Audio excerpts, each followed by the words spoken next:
হ্যাঁ, অবশ্যই নওরিন আপু, ধন্যবাদ।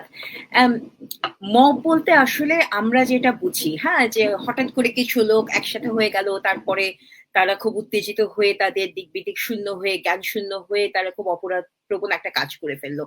আমি বাংলাদেশের এই মব প্রবণতাকে এভাবে দেখি না।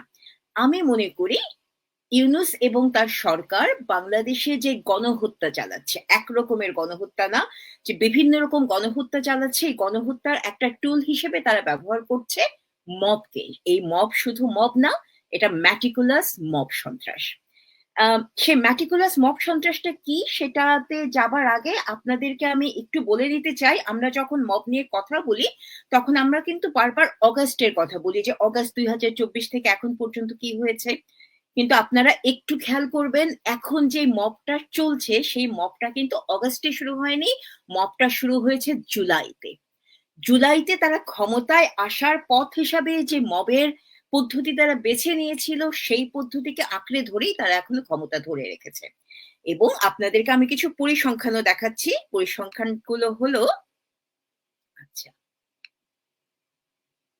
হ্যাঁ, সেটা দেখতে পাচ্ছেন অগাস্ট ২০২৪ থেকে ২৩শে জুন ২০২৫ পর্যন্ত মব সন্ত্রাসে মারা গেছেন ১৭৯ জন। জানুয়ারি, এই বছরের জানুয়ারি থেকে ২৩শে জুন পর্যন্ত মারা গেছেন মব সন্ত্রাসে ৮৩ জন। সেপ্টেম্বর ২০২৪ থেকে মে ২০২৫ পর্যন্ত ২০২ টি মব সন্ত্রাসের ঘটনা ঘটেছে। হ্যাঁ? আবারও বলছি, একে মব বলাটা একদমই ভুল। এই প্রতিটা হামলা, হত্যা, লুট, শারীরিক আঘাত, সাম্প্রদায়িক হামলা এগুলো পূর্ব পরিকল্পিত এবং meticulous প্ল্যান করে করা গণহত্যা বা জেনোসাইড এরই একটা অংশ। আচ্ছা, কি করে সেটা আবার একটু আপনাদেরকে বলি। মব করে সাম্প্রদায়িক হামলা। হিন্দু সম্প্রদায়ের উপর চলা হিন্দু জেনোসাইডের একটা অংশ। শিক্ষক নির্যাতন, ১৪ই ডিসেম্বরের পুনরাবৃত্তি Hindu genocide, gender based genocide. নারী নির্যাতন, ইসলামিক শাসনতন্ত্র জারি ও কালচারাল জেন্ডার জেনোসাইড। আওয়ামী লীগের নেতা কর্মীদের উপর করা নির্যাতন, মব নির্যাতন, রাজনৈতিক দলের উপর হওয়া জেনোসাইড, বাঙালি সংস্কৃতির উপর আক্রমণ, সাংস্কৃতিক জেনোসাইড, মুক্তিযুদ্ধের উপর আক্রমণ, সাংস্কৃতিক জেনোসাইড এবং ৭১কে মুছে নেওয়ার চেষ্টা, পুলিশি নির্যাতন, পুলিশের উপর নির্যাতন, রাষ্ট্রীয় কাঠামোর গুরুত্বপূর্ণ অংশকে ধ্বংস করে দেয়া। দেখি এই পদ্ধতিটা কি করে জুলাই থেকে শুরু হয়েছিল। ম্যাটিকুলাস মব সন্ত্রাসের শুরু সেই জুলাই থেকেই। ১৮ই জুলাই কোটা বিরোধী আন্দোলনকারীদের একটা অংশ বিটিভি ভবন আক্রমণ করে। হাজার হাজার আন্দোলনকারী বিটিভি ভবনের ভেতরে ও বাইরে ভাঙচুর করে আগুন ধরিয়ে দেয়। পুড়ে যায় বিভিন্ন গুরুত্বপূর্ণ নথি, ভেতরে আটকা পড়েন বিভিন্ন রকমের কর্মরত মানুষ। তারপরে একদিন পরেই ১৯শে জুলাই সে একই কোটা বিরোধী আন্দোলনের মধ্যে সশস্ত্র হামলা চালানো হয় নরসিংদী জেলা কারাগারে। একইভাবে আগুন জ্বালিয়ে পেট্রোল বোমা ছুড়ে আসামি ছিনিয়ে নেয় তারা। ৮১৬ জন কয়েদি পালিয়ে যায়, যাদের মধ্যে ৯ জন ছিল ইসলামিক জঙ্গি। ২০শে জুলাই আমি আপনাদেরকে ছবি দেখাবো না। ছবিগুলো এতই করুণ, এতই বীভৎস, আমার দেখার ক্ষমতা নেই। আপনাদেরকে দেখানোর ক্ষমতাও আমার নেই। পর্যটন পুলিশের সদস্য ওসি মোহাম্মদ মুক্তাদি রায়েরবাগ এলাকায় পৌঁছালে আন্দোলনকারীরা তাকে ঘিরে ধরে পিটিয়ে মেরে তার দেহ রায়েরবাগ ওভারব্রিজ থেকে ঝুলিয়ে রাখে। পূর্ব পরিকল্পিত meticulous মব সন্ত্রাস। তারপরে ৪ই অগস্ট সিরাজগঞ্জের এনায়েতপুর থানায় হামলা করে হত্যা করা হয় ১৩ জন পুলিশ সদস্যকে। তাদের একেকজনের লাশ পাওয়া যায় একেক জায়গায়। কারোটা পুকুরে, কারোটা পাশের মাঠে, কারোটা পাওয়া যায় গাছ থেকে ঝুলছে। তারপর ৫ই অগস্ট শেখ হাসিনা চলে যাবার পরে হবিগঞ্জে বানিয়াচং থানায় আক্রমণ করে ওসি সন্তোষ সাহাকে মেরে ফেলা হয় এবং সেনাবাহিনীকে বলা হয় যে আপনারা বাকি পুলিশ সদস্যদেরকে উদ্ধার করে নিয়ে যেতে পারেন, সন্তোষ সাহাকে আমাদের কাছে দিয়ে দিতে হবে। সেনাবাহিনী তাই করে। একই সাথে আক্রমণ করা হয় বঙ্গবন্ধুর বাড়ি ধানমন্ডি ৩২ নাম্বার, আক্রমণ করা হয় গণভবনে, মুক্তিযুদ্ধের ঐতিহ্যবাহী আরো অনেক স্থাপনা বঙ্গবন্ধুর বাড়ি থেকে পুড়ে যাওয়া বাড়ি থেকে পাওয়া যায় ৪টি মৃতদেহ। গণভবনে আক্রমণ করা হয়, সুধা সদনে আক্রমণ করা হয়। পুরো দেশ জুড়ে মুক্তিযুদ্ধের বিভিন্ন স্থাপনায় আক্রমণ করা হয় আওয়ামী লীগ নেতাকর্মীদের বাসায়, ধর্ষণ করা হয় নারীদেরকে এবং ভয়াবহ অত্যাচার করা শুরু হয় সংখ্যালঘু সম্প্রদায়ের উপরে। এই পুরো বিষয়টাই একটা পূর্ব পরিকল্পিত জেনোসাইডের অংশ। এই যেভাবে দেশ জুড়ে অগ্নিসংযোগ, লুটতরাজ, শারীরিক আঘাত, প্রহার, ধর্ষণ, নির্যাতন, এই জিনিসগুলো মব দিয়ে সম্ভব না। এই জিনিসগুলো তখনই সম্ভব যখন ইউনূস সরকার এবং তার যে পোষা গুন্ডা বাহিনী আছে, তখনকার বৈষম্য বিরোধী আন্দোলনের নেতাকর্মীরা যারা এখন এনসিপি হয়েছেন এবং জামাত বিএনপির রাজনৈতিক কর্মীদের পূর্ব পরিকল্পনারই ফসল হলো এই কাজগুলো। তারপরে কি হয়, আমরা তো ভেবেছিলাম যে একটা সরকার এসেছে, সরকার এসে সরকারের উপর আমাদের কোনো আশা ভরসা ছিল না, কিন্তু ভদ্রতা করে হলেও, নাম রক্ষার খাতিরে হলেও তারা এই অপরাধগুলোর কোনো বিচার করবে। তারা এই অপরাধগুলোর বিচার করেনি এই জন্য এই মব সন্ত্রাস, মেটিকুলাস মব সন্ত্রাসগুলো ছিল তাদের ক্ষমতায় আসার একটা পদ্ধতি। তারই প্রমাণ পাই আমরা যখন 14ই অক্টোবরে স্বরাষ্ট্র মন্ত্রণালয় আমাদের জানায় 5ই অগস্ট ছাত্র জনতার গণ অভ্যুত্থানে স্বৈরাচারী ফ্যাসিস্ট সরকারের পতনের মাধ্যমে বৈষম্যমুক্ত নতুন বাংলাদেশ গড়ার পথে এক নবযাত্রা সূচিত হয়েছে। এই গণ অভ্যুত্থানকে সফল করতে যেসব ছাত্র জনতা সক্রিয়ভাবে আন্দোলনের মাঠে থেকে কাজ করেছেন, 15ই জুলাই থেকে 8ই অগস্ট পর্যন্ত সংগঠিত ঘটনার জন্য তাদের বিরুদ্ধে কোনো মামলা করা যাবে না, গ্রেফতার করা যাবে না, হয়রানি পর্যন্ত করা যাবে না। আপনারা খেয়াল করে দেখুন, 15ই জুলাই থেকে 8ই অগস্ট যখন তারা গুজব ছড়িয়েছিল যে ঢাকা বিশ্ববিদ্যালয়ে গণহত্যা চলছে, সেই গুজব ছড়িয়ে তারা মানুষকে মাঠে নামিয়েছিল, যখন তারা পুলিশ হত্যা করে গাছে ঝুলিয়ে রেখেছে, পুলিশ হত্যা করে ওভারব্রিজে ঝুলিয়ে রেখেছে, যখন তারা বিটিভি আক্রমণ করেছে, তথ্য অফিস আক্রমণ করেছে, বিভিন্ন কারাগার আক্রমণ করেছে, এবং 5ই অগস্ট শেখ হাসিনা চলে যাবার পরেও 3 দিন ধরে বাংলাদেশের মানুষ যে ভয়াবহ নির্যাতন দেখেছে, এই কোনোটার বিচার তারা করবে না। হ্যাঁ, এটা হলো তারা যে গণহত্যাতে মবকে তারা কিভাবে ব্যবহার করেছে তার একটা প্রমাণ। তারপরে আমরা আরেকটু দেখি তারপরে কি হলো। 14ই ডিসেম্বরের পুনরাবৃত্তি এবং হিন্দু জেনোসাইড আমরা দেখলাম অগাস্ট সেপ্টেম্বর, যেটা এখন পর্যন্ত চলছে। অগাস্ট সেপ্টেম্বরে দেশ জুড়ে 70টিরও বেশি মাজার ও আখড়ায় হামলা হলো, ভাঙচুর এবং অগ্নিসংযোগ হলো। 50টির মতো বিশ্ববিদ্যালয়ের ভিসি এবং প্রভিসিকে পদত্যাগে বাধ্য করা হলো। 200র ওপরে শিক্ষা প্রতিষ্ঠানের প্রধানকে জোর করে সরিয়ে দেওয়া হলো, যার মধ্যে শুধু প্রধান শিক্ষক না, অন্যান্য আরো যারা শিক্ষক ছিলেন তাদেরকে জোর করে সরিয়ে দেওয়া হলো, যার মধ্যে অন্তত 50 জন ছিলেন সংখ্যালঘু ধর্মীয় সম্প্রদায়ের শিক্ষক। নারী শিক্ষক যারা ছিলেন তাদেরকে শারীরিক আঘাতের পাশাপাশি যৌন নির্যাতন করা হলো। সেই একই মাসে সেপ্টেম্বরে মব সহিংসতায় জাহাঙ্গীরনগর বিশ্ববিদ্যালয়ের সাবেক ছাত্রলীগ নেতা শামীম মোল্লা এবং রাজশাহী বিশ্ববিদ্যালয়ের ছাত্রলীগ নেতা আব্দুল্লাহ আদ মাসুদকে হত্যা করা হয়। মানসিক ভারসাম্যহীন তোফাজ্জল হোসেনকে ঢাকা বিশ্ববিদ্যালয়ের ছাত্ররা চোর সন্দেহে পিটিয়ে মারধর করে হত্যা করে। এই পুরো পদ্ধতিটা হলো রাজনৈতিক দলের ওপর জেনোসাইডেরই অংশ। এতেই শেষ না, অক্টোবরে 31শে অক্টোবর জাতীয় পার্টির অফিস ভাঙচুর করা হয়, পুড়িয়ে দেওয়া হয়, এবং এই কাজটা সমন্বয়করা করেন রীতিমতো ঘোষণা দিয়ে। দমকল বাহিনীকে ঢুকতে দেওয়া হয়নি, যখন আগুন লাগিয়ে দেওয়া হয়েছিল সেনাবাহিনী প্রায় কিছুই করেনি। হাসনাত আব্দুল্লাহ, আপনারা স্ক্রিনে দেখতে পাচ্ছেন, হাসনাত আব্দুল্লাহ এবং সার্জিস আলম তারা রীতিমতো ফেসবুকে পোস্ট দিয়ে ঘোষণা দেন জাতীয় বেঈমানদের নিশ্চিহ্ন করতে হবে। এটা যদি গণহত্যা না হয়, এটা যদি ম্যাটিকুলাসলি প্ল্যান্ড মব সন্ত্রাস না হয়, তাহলে মব সন্ত্রাস আসলে কোনটা? তারপর নভেম্বরে, যেটা সাংস্কৃতিক জেনোসাইডের একটা অংশ, এরকম অনেকবার হয়েছে, নভেম্বরে দেশ নাটকের এজাজ বাবু সরকারের সমালোচনা করে ফেসবুকে একটি পোস্ট দেন।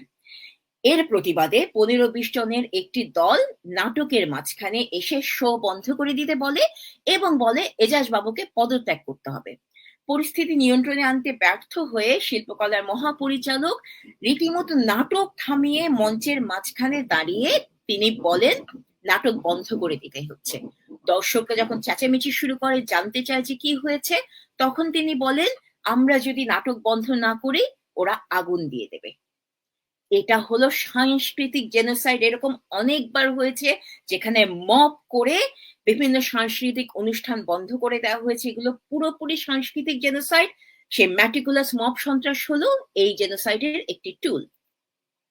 মুক্তিযুদ্ধের উপর অনেক অনেক ভাবে আক্রমণ হয়েছে। আমি সময়ের স্বল্পতায় খুব বেশি বলছি না, একটা ঘটনা বলছি। মেতে 20শে মে ধানমন্ডি 4 নম্বর সড়কে মব তৈরি করে, আবারও মব তৈরি করে, আসলে পূর্ব পরিকল্পনা করে হাক্কানি পাবলিশার্স এর মালিক গোলাম মোস্তফার বাড়িতে ঢোকার চেষ্টা করে কয়েকজন। হাক্কানি পাবলিশার্স এর মালিক গোলাম মোস্তফার ভূমিকা কি? তিনি মুক্তিযুদ্ধের পক্ষের একজন মানুষ। বঙ্গবন্ধুর ওপরে তিনি অসংখ্য বই প্রকাশ করেছেন এবং মুক্তিযুদ্ধের ওপর বিভিন্ন দলিলপত্র ছাপা হয়েছে, প্রকাশ হয়েছে হাক্কানি পাবলিশার্স থেকে। সেখানে পুলিশ প্রচন্ড সাহসিকতা এবং বুদ্ধিমত্তার পরিচয় দেখিয়ে 3 জনকে গ্রেফতার করে। তাদেরকে ছাড়িয়ে নিতে কে যান? আমাদের এখনকার এনসিপি, ইউনূসের কিশোর গ্যাং, সেই এনসিপির নেতা হান্নান মাসুদ। তিনি যান, তিনি বলেন যে এটা একটা ভুল বোঝাবুঝি হয়েছে এবং তিনি তাদেরকে থানা থেকে ছাড়িয়ে নিয়ে আসেন। এনসিপি যথারীতি একটা লোক দেখানো শোকজ করে, হান্নান মাসুদ আমার ভুল হয়ে গেছে, আমাকে ক্ষমা করে দিন, এইসব মিষ্টি মিষ্টি কথা বলে সেখান থেকে বেরিয়ে যান। আপনারা একটু মনে রাখবেন, আমি খুব মাঝখানে কয়েকটা মাস বাদ দিয়ে গেছি, অন্য কোনো কারণে না, সময় স্বল্পতায়। যে ঘটনাগুলো আমি আপনাদেরকে বলছি, এই প্রত্যেকটা ঘটনায় প্রত্যেক মাসে বারবার ঘটেছে, বারবার ঘটেছে। সরকার থেকে কিছু মিষ্টি মিষ্টি বুলি ছাড়া কিচ্ছু করা হয়নি। তারপরে মেতে, আবার একটু মেতে আপনাদেরকে একটু রাখি। মেতে আমরা দেখতে পাই লঞ্চ ঘাটে পরিকল্পনা করে একটা দুটো মেয়ে, অল্প বয়স্ক মেয়ে, তারা তাদের বন্ধুদের সাথে ওখানে পিকনিক করতে গিয়েছিল। সেখানে তাদেরকে রীতিমতো মারা হয় এবং নিহাল নামে এক ভদ্রলোককে ওখান থেকে গ্রেফতার করা হয়। সেই নিহাল 3 সপ্তাহ পরে জামিন নিয়ে বেরিয়ে যান। তাকে ফুলের মালা নিয়ে বরণ করে নেয় সেই মব সন্ত্রাসের বাকি অংশীদারেরা। তারপরে জুনে তো একটার পর একটা ঘটনা ঘটেই চলেছে। জনাব হুদার ওপরে হামলার কথা নরেন আপু বলেছেন। লালমনিরহাটে মব দিয়ে কি করে সাম্প্রদায়িক আক্রমণ হলো এবং কি করে গত অগাস্ট থেকে সাম্প্রদায়িক আক্রমণ হয়েই যাচ্ছে, সেটা রাবেয়া শিরিন আপা আমাদেরকে আরো বিস্তারিত বলবেন। আমি ওদিকে যাচ্ছি না, আমি শুধু আপনাদেরকে গতকালকের ঘটনা বলবো।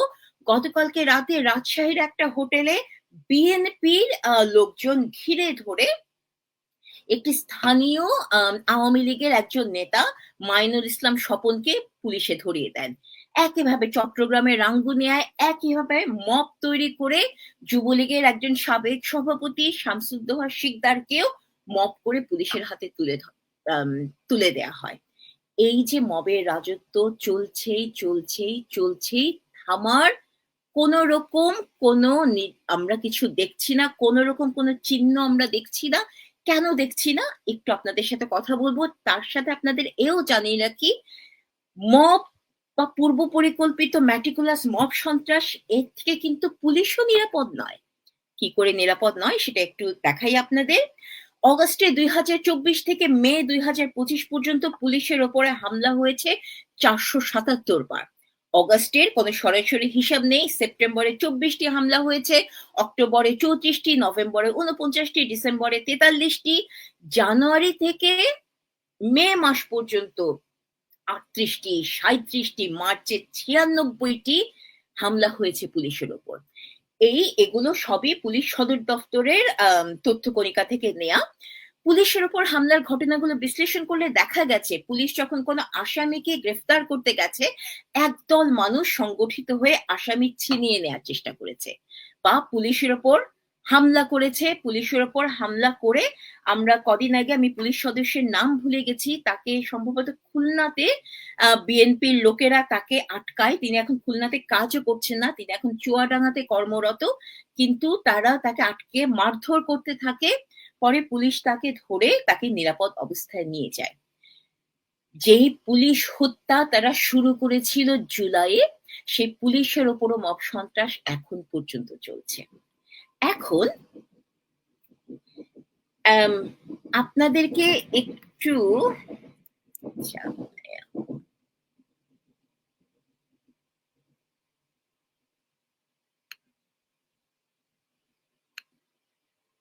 আচ্ছা, এখন আপনাদের কাছে আমি একটু প্রশ্ন রাখতে চাই যে এই যে মব সন্ত্রাস, হ্যাঁ, এই মব সন্ত্রাসটা সরকার বন্ধ করছে না কেন? সরকার কদিন পর পরেই সুন্দর সুন্দর কথা বলে। হ্যাঁ, আমরা মব সন্ত্রাস মানবো না, আমরা এই করে ফেলবো, সেই করে ফেলবো। সেনা প্রধান তিনিও কদিন আগে মব নিয়ে বেশ একটা উত্তেজনাপূর্ণ বক্তৃতা দিয়েছেন। মব সন্ত্রাস থামছে না। মব সন্ত্রাসে যারা অংশগ্রহণ করছে তাদের প্রত্যেকেরই যথেষ্ট দালিলিক প্রমাণ আছে, ছবি আছে, ভিডিও আছে। তারপরেও মব সন্ত্রাস কমছে না, কারণ মব সন্ত্রাস কমানোর কোনো ইচ্ছাই সরকারের নেই।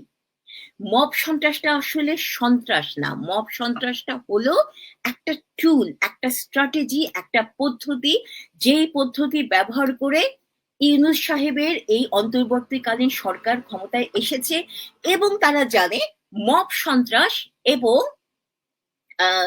ডিপ স্টেটের আশীর্বাদ ছাড়া এই সরকারের কোনো যোগ্যতা নেই, কোনো রকমের অধিকার নেই, কোনো রকমের কোনো ক্ষমতা নেই আজকে রাজনীতিতে থাকার, আজকে সরকারে থাকার। তাই তারা মব সন্ত্রাসটাকে বারবার জিইয়ে রাখে।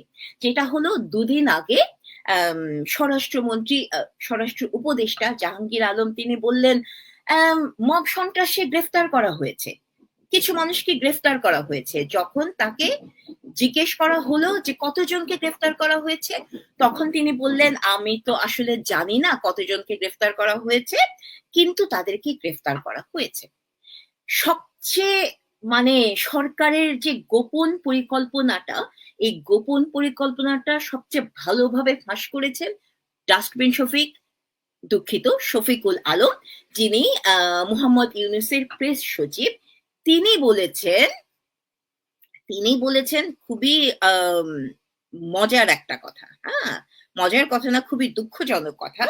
তিনি বলেছেন আগের আমলের সাংবাদিকদের ব্যর্থতার কারণে মব তৈরি হচ্ছে, বিগত সরকারের আমলে যারা এফেক্টেড হয়েছেন তারাই মব করছে, কিন্তু আমি এটাকে মব বলবো না, এটা হলো প্রেশার গ্রুপ। আপনারা কি বুঝতে পারছেন মবটা আসলে কোত্থেকে তৈরি হলো? মবটা আসলে এত সাহস কোথায় পায়? সাহসটা দিয়েছে এই সরকার। এই সরকার যেরকম জুলাইয়ের 15 তারিখ থেকে 8ই অগাস্ট পর্যন্ত হওয়া সন্ত্রাসকে দায় মুক্তি দিয়ে রেখেছে, এখন যারা মব সন্ত্রাস করছে তারা হলো বাংলাদেশে হওয়া বিভিন্ন রকম গণহত্যার ম্যাটিকুলাস প্ল্যানের অংশ। তাদেরকে আসলে অঘোষিত এক ধরনের দায় মুক্তি দিয়ে রাখা হয়েছে বলেই তারা আজকে এত সাহস পায়। হ্যাঁ, তো আপনারা এরকম মব সন্ত্রাস নিয়ে আপনারা ভুল বুঝবেন না, একে আপনারা মব ভায়োলেন্স বা মব ঘটনা বলবেন না, একে আপনারা আজকে থেকে হলেও নাম দিন ম্যাটিকুলাস মব সন্ত্রাস, যেটা এই সরকারের একটা স্ট্র্যাটেজি।